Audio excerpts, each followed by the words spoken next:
So maybe a first question would be, give us a state of just your tribes.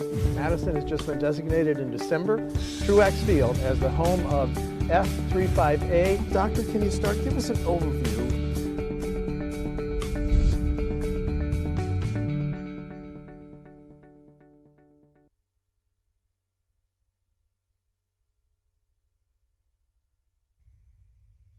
On March 27th, the administration of Wisconsin Governor Tony Evers ordered a 60-day moratorium on evictions. And that moratorium ended on May 27th. And I want to talk to several people who have closely followed the evictions issue and the future about that. I want to thank them for coming in to this Newsmakers arranged with the Wisconsin Realtors.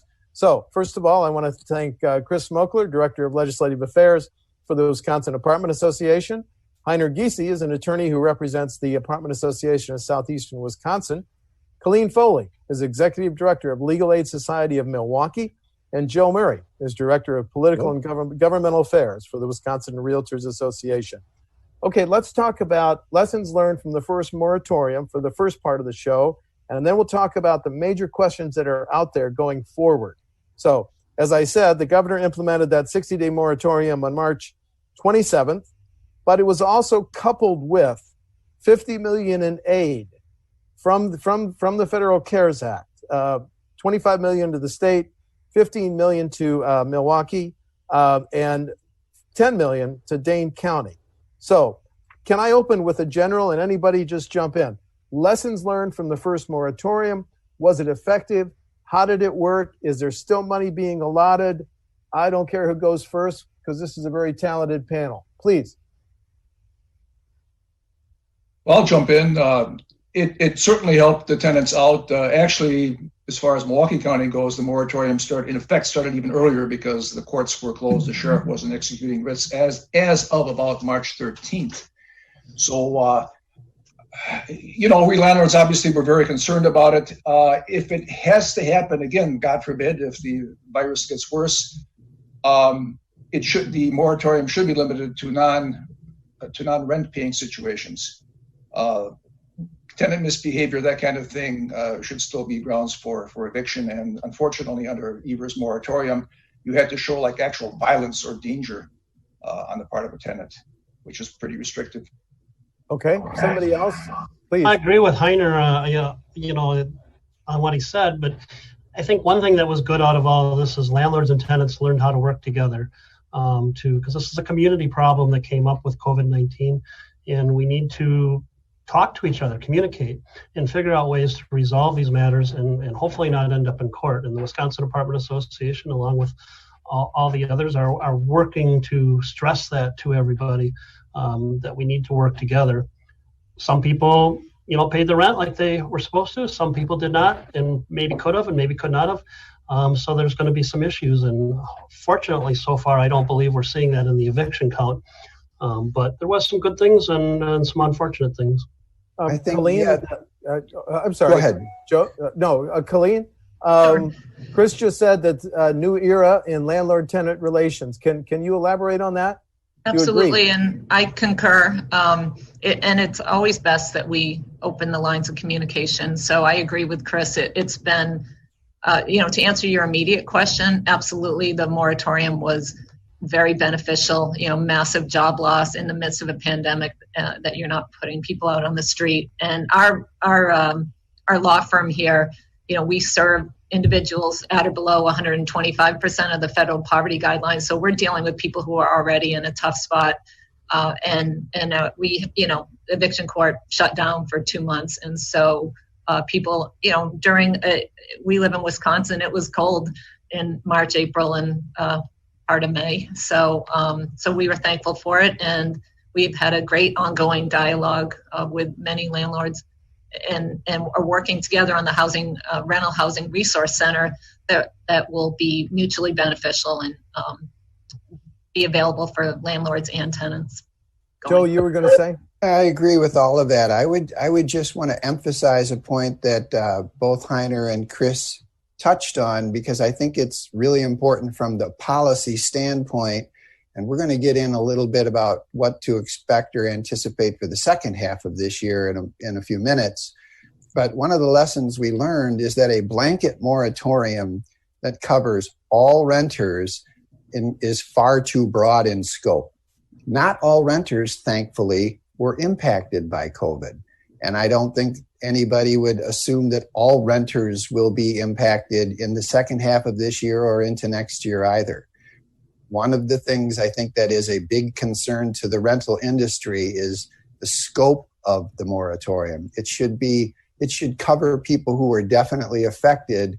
They should make sure that those who are being impacted, have lost their job, have applied for these funds are the ones that are covered.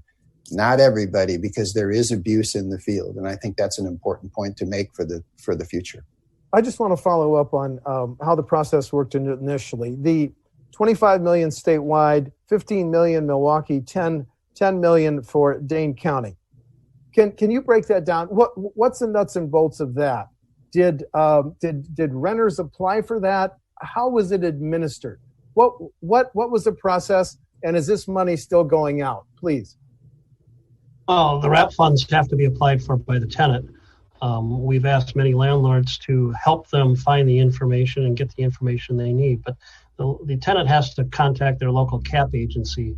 Here in Winnebago County, where I am now, that's Advocap. So they have to make application with them, and eventually the landlord is reached out to get information from them to verify information and get whatever particular information on that landlord they need. So it has to start with the tenant and go from there. So, and the check is delivered directly to the landlord. Okay. Colleen, if the $15 million for Milwaukee had not been appropriated, what would have happened to these tenants, a lot of which your organization worked with? Certainly there would have been, June was a tough month with a number of evictions, a 20% increase from a year ago. It would have been much higher. I'm glad to share with you some statistics if it's useful for the audience about Community Advocates is administering those approximately, I believe 10 million of the Milwaukee County monies goes to rental assistance. And from June 1st until July 24th, they've had 10,291 phone calls. So there's a lot of, it's just a reflection of the need out there for these funds. Of those individuals, they surveyed 270 of them, and 66% of them have a claim pending with unemployment. So, that backlog with the state system has been really problematic for people, and impeded their ability to pay their rent. I just wanted to mention that information as well. And the process is, Community Advocates has hired about 17 college kids for the summer to help them, take the phone calls, get the forms going. And, they've got a great system set up, but it's just now being launched really. And they've had 231 checks submitted to the county with the county funding. Just some more data I just got from them. Okay, appreciate that. Any reaction to the numbers that Colleen just said from anybody? Any PSs on that team? Yeah, it's interesting. Now, this is where Colleen and I differ a little bit. They see this as a spike, and our position has been, well, there were 2,000 evictions penned in the pipeline, and I think it's been great that we landlords and tenants have been working together, to landlords showing forbearance, tenants trying to get their money, and actually, considering there was a 2,000 person backlog, the numbers could have been a lot more. So, pardon me. So. The important point is, interestingly, the July numbers are up. Are down now year over year. So that shows that everybody's waiting for the money to come, hopefully. And that money is still in the pipeline, Chris, right? Yes. I don't have the numbers of how much have been used. I usually get those reports on Fridays when the Wisconsin Apartment Association has their COVID-19 task force meeting, where we try to bring all landlords in Wisconsin up to date with factual and the latest news. But it is starting to flow from reports. We've talked to landlords throughout the state, and they are starting to receive checks. Well, maybe it's a good time to use to bring in a graphic that I'm thankful to the realtors for helping us develop. But this is eviction filings, January through June. Statewide, 2019, 13,544. 2020, 9,469, a drop of 4,075. And Milwaukee, 2019, again, the time window here, January through June, 6,522. Same 6 months, 2020, 2,139, a drop of 4,383. Somebody interpret those numbers for me, whether it's Colleen or whether it's Heiner, or help our viewers understand that. I'm glad to start. Please.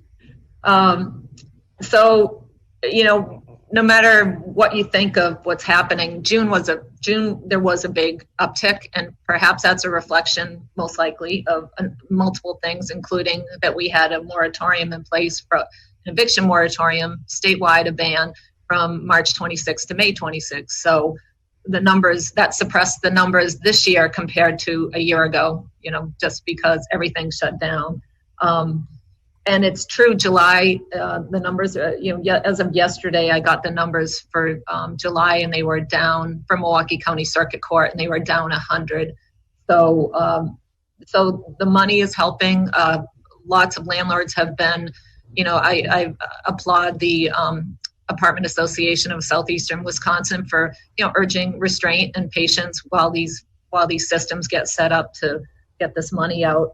I guess the only other thing I'd mention is for my office from a year ago, I looked at our data from May 27th when evictions could be filed again until mid-July, and we are at triple the number of cases that we had a year ago.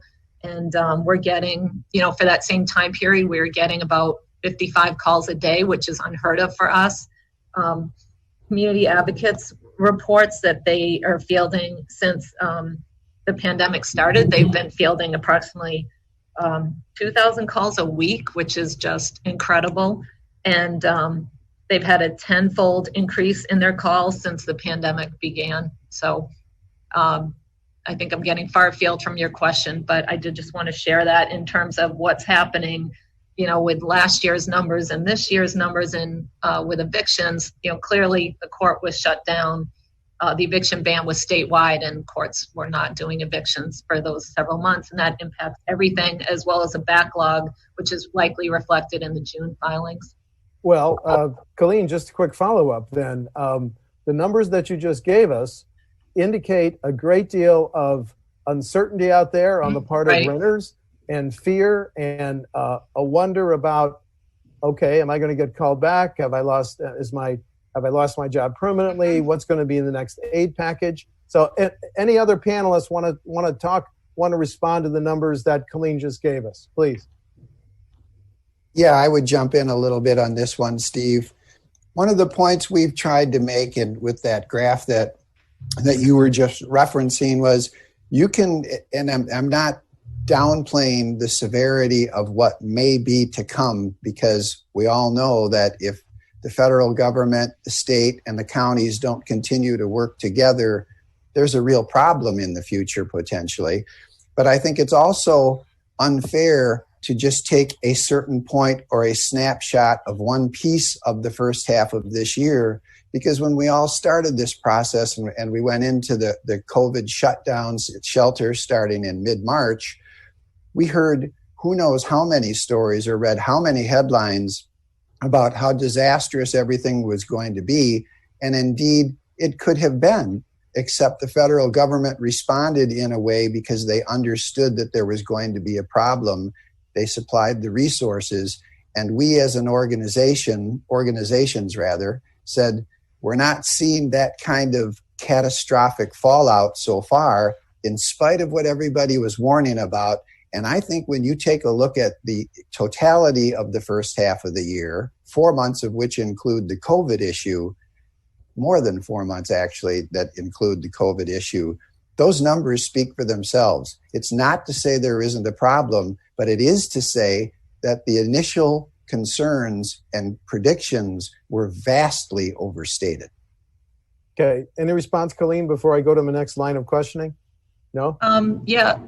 Let's all be thankful for that. And of course, and I think that the public funding has been really a game changer, and we could have been in a much bleaker place right now had local, state, and federal authorities not stepped up in terms of not only policy decisions about the ban, but financial incentives, with the stimulus check and the enhanced unemployment, and now, the county and the state with the RAP funds and the eviction prevention funds. So clearly, we've had some significant governmental intervention financially and policy-wise that has made a significant difference. I think we would have been in a very different place. Okay. Well, thanks very much for summarizing a little bit of history here. But I'm curious, can I ask each of you the biggest questions in your mind going forward? Because we're talking here major national policy on housing and evictions and the rental market. Biggest questions in your mind going forward. Chris, go first. Well, there's a couple of them. I mean, obviously, where is this virus going? Are we going to have, a comeback? And nobody knows. I mean, we see numbers creeping up right now, but where that goes and how that gets handled is going to be interesting. Of course, the HEROES Act, or whatever they're calling it in the Senate now, is a big question mark. There's been talk of eviction moratoriums and, those type of things, no rent being paid.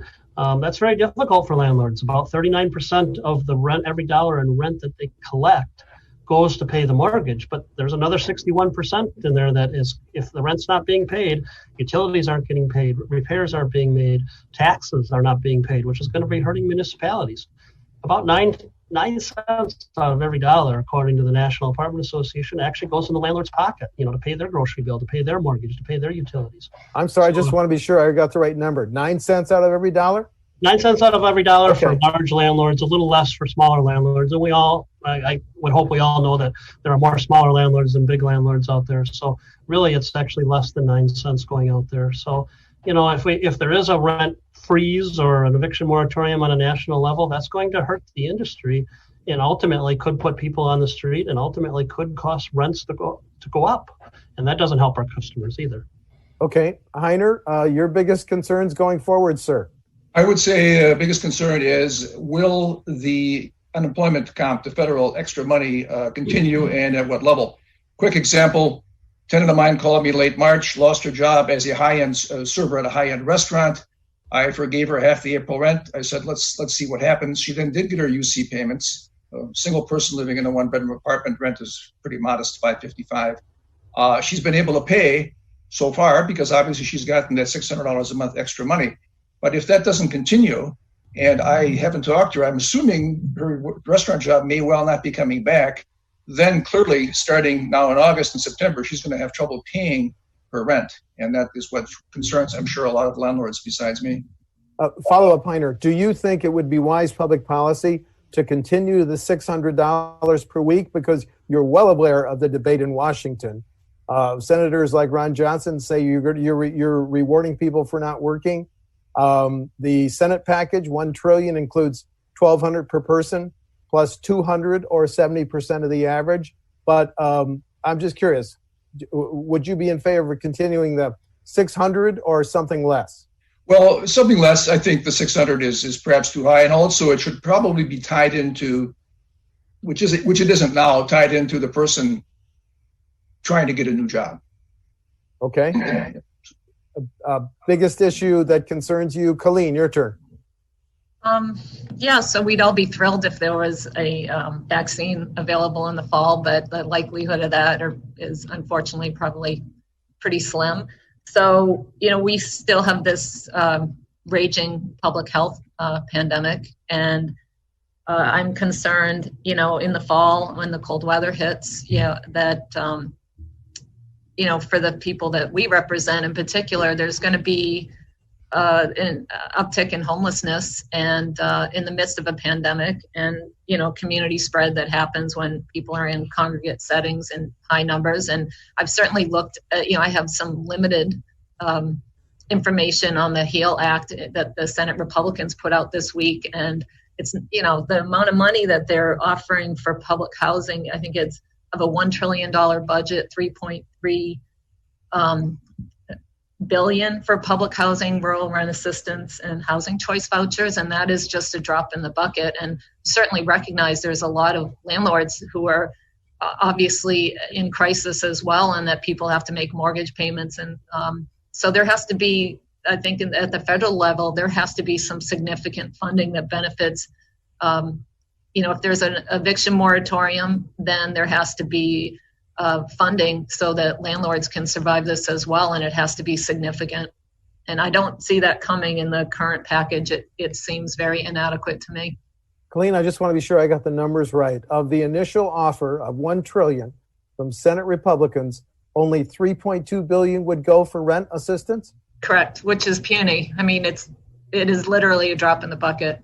It's not enough. Okay. Joe, thanks for your patience. The biggest questions in your mind going forward, the biggest policy decisions that have to be made.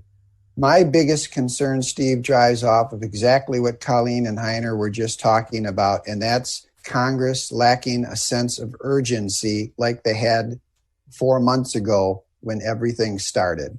Congress, to their credit, the same divided Congress then as we have now, made sure that the spiking unemployment was addressed through funding, that they had the stimulus checks, that they didn't sit around and fight between themselves and let people just fall into real financial trouble. My biggest fear as somebody who does this kind of thing at the state level is that they don't maintain that same sense of urgency, that somehow they let their internal squabbles get the best of them and people fall off a financial cliff in the process. I think it's really important for Congress, including the Wisconsin delegation across the board, to understand that internal bickering and not getting things done in a timely way comes with real consequences to tenants, landlords, and local governments. Well, I want to go deeper in the weeds on this because it is so critically important. Am I right that the $3 trillion with a T package passed by the U.S. House includes a 12-month national moratorium on evictions? Is that part of it? Do I have that right? Yes. Okay. If that became law, and I realize our Senate Republicans and House Democrats are so far apart, none of us knows, but what are the implications if there was a 12-month national moratorium on evictions? Colleen, would that be wise public policy? Do you support that? I appreciate the question, but it's not going to happen. But if, something incredibly stunning occurred and it got passed, that would be, I'm sure, incredibly damaging to landlords. It would be a huge help to tenants. It would cripple landlords. You can't do it without funding on the other side. It's more complex than that, obviously, and I would be amazed, shocked if it occurred anyway, if a 12-month moratorium got issued. Okay, you just said it's not in the world of practical Washington politics to become law, but I'm just curious, the rest of the panelists, on a 12-month national moratorium, what would that mean for landlords? I think it'd be devastating for landlords, ultimately, if it's devastating for landlords down the road, it's going to be devastating for our customers, our tenants. There'll be less housing available and I believe higher rents down the road. So I think it's very devastating for all of us. Heiner, please.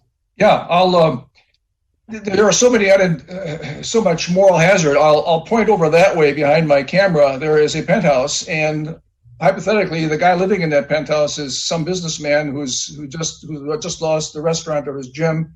He's paying $5,000 a month in rent, and now the eviction moratorium sets in, and he's golden. He'll stay up there enjoying his Lake Michigan view for another 12 months. And how fair is that? So, you read all this stuff and you analyze, you think, how in the heck could they pass a law like that just everybody in the country doesn't have to pay their rent for a whole year? Clearly, what has to happen is you need the moratorium limited to affect landlords who are getting government aid. Of course, they shouldn't be able to evict a person who they're getting money for. So that's an answer. But Heiner, in your weekend memo to all of us, you said that landlords would become so much more selective if there was this national 12-month. Do you want to speak to that? Because I found that a very interesting point in your memo. Yeah, sure. That is something to think about on the weekly Zoom meetings that Chris and I have with the Wisconsin Apartment Association. There's been some indication from landlords already that they're quite concerned about if you're going to rent to a vacant. If you're opening up a vacancy to a tenant, you'd like to think that's going to be a solid tenant and you're going to be getting your rent. And if you're facing the possibility that the tenant might suddenly, for whatever reason, not pay you, that makes you think twice. Joe, you haven't had a chance to weigh in on this House provision, 12-month moratorium, please. Being around landlords, so many of our members are in that business, and you've got 2 associations and an advocacy organization in this meeting and in this program today. I think if you go back 12 years ago and you look at places like some of the cities where you had a lot of boarded up property because people couldn't pay their bills. You already heard this earlier. Most landlords in Wisconsin are not big landlords. They don't own complexes. They don't own a lot. They're small ma and pop, whether they're somebody with a duplex or somebody with a 4-plex, an 8-plex, whatever the case is. If you don't have that same sense of urgency and take the seriousness of the second half of this year the same way you did earlier, I think you're going to have big problems, and they'll be visible pretty quickly. You can't ask. It's not even reasonable or logical from any policy standpoint to ask landlords to try and, through eviction moratoriums, to cover everybody while Congress did theirs to get something done. Even President Trump came out today, or through his spokespeople, saying, we need another moratorium. We need to take care of the people. He's definitely right on part of that. He does need to help take care of the people, especially the ones who have been unemployed through no fault of their own. Congress needs to make sure that they fund the people who need funding, who cannot go back to work. I don't know how to say it strongly enough. The small landlord does not have the capacity to take care of all the fallout from 30% unemployment, 30 million people being unemployed nationally. And what, in Wisconsin, is it still 10, 12%? And that's down a little bit? Yeah, I think we're down to 12% from 13. I want to talk about the social unrest and protests. The George Floyd protests, the Black Lives Matter protests, the defund the police protests. Is there synergy there with the signs you see, rent strike, cancel rent? Is there any synergy emerging, or are they separate causes? I'm just curious. Don't all answer at once, team. Okay. Chris? I believe they're separate causes. Separate causes. Okay. All right. I agree. I would disagree a bit, Steve. I would say, but they to some extent they feed off each other. Not so much but you see this in other states, a bit more than Wisconsin. The cancel rent movement hasn't been quite as active here as it has been elsewhere with huge demonstrations, for example. So what gives the cancel rent movement some energy, obviously, is the fact that people are on the street. They came past my house a few nights ago, the Black Lives Matter movement in the march in Wauwatosa. So that does feed on itself, I think, on each other, I should say. Okay. Given the impasse at the moment on the next COVID-19 relief package in Washington, are you focusing then? Well, we're all waiting on how that's going to play out. I understand that. But is there lobbying going on with the Evers administration? We need another round, another $50 million from the $280 million that Majority Leader Steineke says the governor has not appropriated. Is there any lobbying going on with the Evers administration to act on this, or is everybody just waiting on Congress's next action? The compromise. The lobbying from our organization yet? No. Not from my world either. I think a lot of people are waiting to see what Congress is going to do, and then we have the elections looming on the horizon as well. Yeah. Steve, I'll jump in here. I can speak for the Wisconsin Realtors Association. We haven't stopped lobbying. We have been meeting through these kinds of meetings, primarily Zoom, over the last 4 months with every member of our congressional delegation. And one of our major points that we have talked about with every one of them is exactly what we're talking about today, that they had a good and strong response in the first round, and they can't just stop and fall into a hole and forget it now for the rest of the year, that it's extremely important, particularly with talk of more moratoriums at the national level. Joe, you just mentioned the announcement today by President Trump or one of his representatives. So here's my follow-up question. I'm confessing my ignorance. Where is the Democratic nominee, Mr. Biden, on some of these issues? I don't know. Do any of the panelists know? On evictions, or do we know what he said? I can assume what he said, but I'm not certain I would think his position would be that he'd be in favor of a moratorium, a broad moratorium. Okay. Most people are fixated on what the Senate and the House are doing, Steve, and what those negotiations are. And I don't know that the Democratic nominee has gone out of his way in any significant way to talk about this. The president has, but I'm unfamiliar with what Joe Biden might have said.